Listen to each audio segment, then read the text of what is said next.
I swear, I never thought my lawn would start a neighborhood war. But when Patricia Hendress, the self-proclaimed queen of the HOA, declared my grass too green to be in harmony with community standards, I knew this woman had finally lost her marbles. It started on a Saturday morning. I was sipping my coffee, admiring the neat emerald stripes my mower left behind, when Patricia strutted up my driveway like a peacock on patrol, clipboard in hand, oversized sunglasses perched on her nose, and that permanent scowl that could curdle milk. "Mr. Morrison," she said, her tone clipped and cold. "We've received complaints about your lawn." I raised an eyebrow. "Complaints? It's just green." "That's precisely the problem," she snapped. "Your grass is unnaturally vibrant. It creates visual disparity. Our community values uniformity." I almost spit out my coffee. Visual disparity? Was she serious? I looked around. Half the lawns were dry, patchy, and looked like someone barbecued them. Mine just happened to be healthy because I actually took care of it. When I asked who complained, she smiled that smug smile only HOA presidents can master. "As president, I don't reveal sources, but I suggest you dull it down."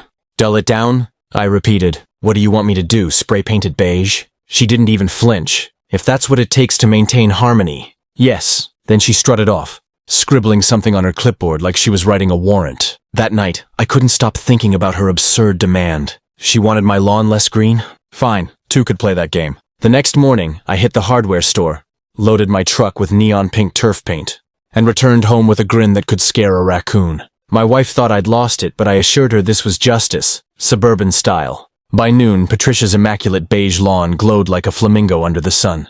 It was blinding, spectacular, unmissable. The neighborhood buzzed. Phones came out. Kids laughed. Even the mailman stopped for a picture. By the time Patricia returned from her errands, half the cul-de-sac had gathered to witness the masterpiece. Her reaction?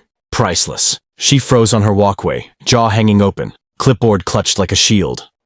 What did you do to my property?" she shrieked. I smiled. "Just maintaining harmony, Patricia. Wouldn't want visual disparity, right?" The war had officially begun, and I was ready to mow her down with creativity. Patricia's scream could have cracked glass. The second she saw her neon pink lawn, she went from queen of the HOA to full-blown banshee. "This is vandalism," she shrieked, spinning toward me like she expected backup from the HOA gods. The neighbors, of course, were loving every second. Phones were out, cameras rolling. Old man Jenkins across the street yelled, "Looks better than it ever did, Patty."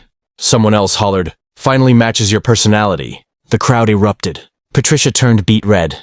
"You think this is funny, Mr. Morrison?" she spat. "You've broken at least 6 HOA bylaws and 2 municipal codes." I folded my arms, calm as could be. "Oh, don't worry. I only used washable turf paint, biodegradable, non-toxic, HOA approved. I even checked the rulebook. You might want to reread Section 4B before filing your complaint." Her jaw twitched. She hated when anyone else quoted the rulebook better than her. That woman could weaponize paperwork, but she didn't expect someone to actually read it. She stormed off to her house, muttering about criminal charges and property damage.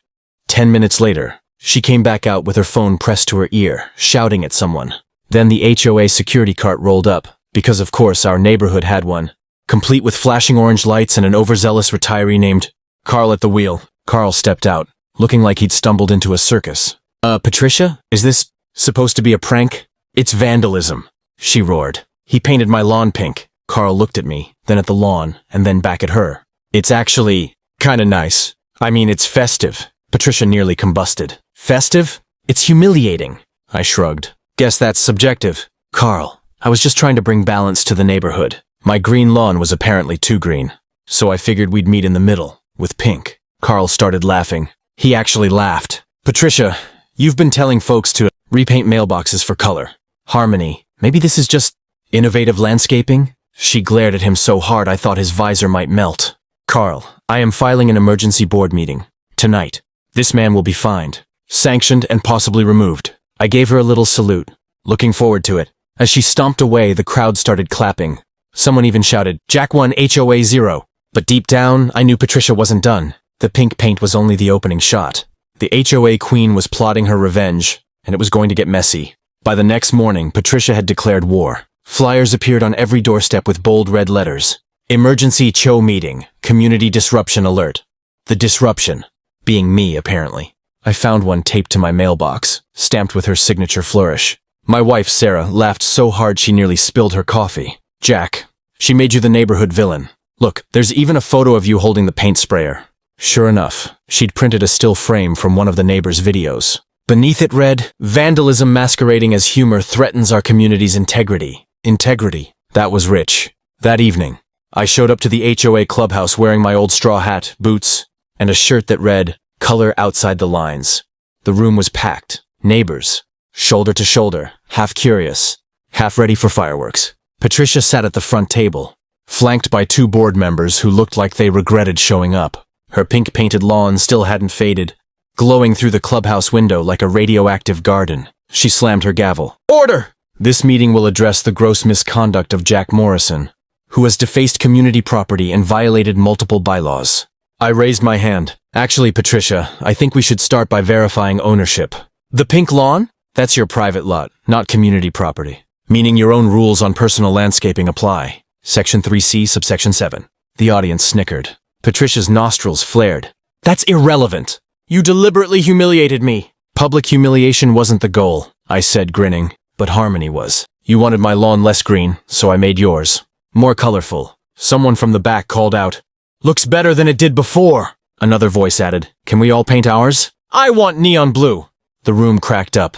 Patricia slammed her gavel again, but the laughter only got louder. She tried to restore order, but it was too late. The crowd was on my side.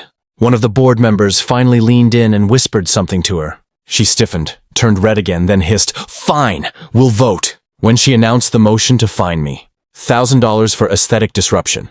Only 2 hands went up, hers and Carl's, reluctantly. The rest stayed down. I gave her a sympathetic shrug.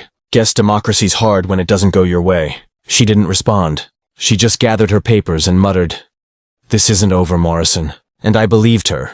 The look in her eyes wasn't defeat, it was plotting. Because if I knew Patricia, she'd already decided the HOA's rules weren't enough. Next time she'd get personal. I thought Patricia might cool off after losing the vote.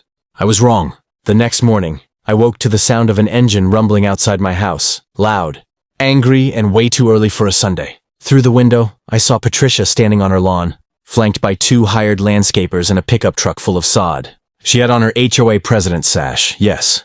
She actually owned one, and was pointing at my yard like a general before battle. I stepped outside, coffee in hand. "Morning, Patricia." "Starting early?" She glared at me. "You leave me no choice. Mr. Morrison, if you refuse to maintain acceptable standards, the HOA will take corrective action. By replacing my lawn?" She smirked. "By removing it. These workers will be tearing out your grass immediately. I've already filed the notice." "Notice?" I laughed. "You mean that piece of paper you taped to my mailbox at 2 a.m.? One of the landscapers hesitated, looking uncomfortable. Ma'am, are you sure we're authorized to do this?" She snapped. "Do as I say. I'm the HOA president." I pulled out my phone and started recording. "Perfect. Keep going. This is great footage." Patricia froze. "You can't record me!" "Public property," I said. "You're standing in the street." "Oh, and those landscapers? They're about to destroy private property without a signed contract. That's called vandalism." Her smirk faltered. The workers exchanged glances, then one muttered, "Yeah, we're not getting arrested for this," and climbed back into the truck. Patricia spun on them. "You're quitting?" "Lady," one said. "We were told this was a community cleanup, not a revenge job." They drove off before she could argue. Now it was just me, Patricia, and a camera. I walked toward her slowly. "You've threatened fines, called meetings, and tried to dig up my lawn.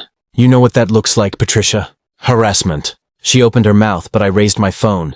"And since you love HOA rules, you might remember Section 8C. Board members engaging in personal vendettas are subject to removal." I just sent this video to the board chat. Her face went pale. "You wouldn't." I smiled. "Already did." 2 days later, the HOA voted her out. The pink lawn remained as a permanent reminder of her reign of nonsense. I even put up a little sign, "In memory of HOA Harmony, 2025-2025. The neighborhood's never looked better since. Folks started planting flowers, painting fences, and actually enjoying their yards again. As for Patricia, she moved out quietly one morning. Last I heard, her new HOA banned pink paint. But in our little cul-de-sac, the legend lives on, how one man's lawn was too green, and how one HOA queen got dethroned by neon justice. If you enjoyed this crazy HOA showdown, don't forget to hit that like button, subscribe for more wild neighborhood stories, and drop a comment below. What would you have done if someone claimed your lawn was too green? I'll be reading the funniest ones.